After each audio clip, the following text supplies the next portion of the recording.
কি এই বস্তু? কোথা থেকে এলে সব জানতে চলছে গবেষণা।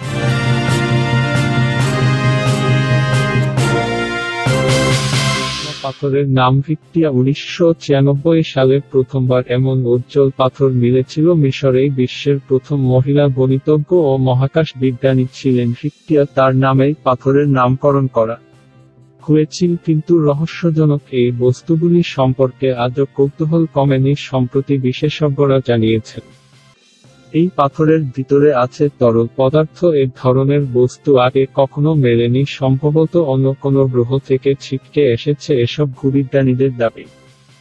2,80,00,000 বছর আগে কোনো এক উল্কা ঝড়ে পড়েছিল বিশ্বের বুকে। সেই উল্কার অংশ এই উজ্জ্বল পাথর। আরও কিছু বিজ্ঞানীর ধারণা, যখন সৌরমণ্ডল তৈরি হয়নি সেই সময়কার এই পাথর, তাই এর ভিতরে তরলের আভাস মিলেছে। রাসায়নিক পরীক্ষায় উঠে এসেছে এই তরলে মিশে আছে কসমিক ব্যুরো। এই পদার্থ থেকেই সৌরমণ্ডল তৈরি হয়েছিল। তবে বিষয়টি নিয়ে চর্চা চলছে, কারণ রহস্যে মোড়া পাথরের ভিতরে লুকিয়ে আছে অনেক কিছু। হতেও পারে এসব ভিনগ্রহের প্রাণীদের সংকেত।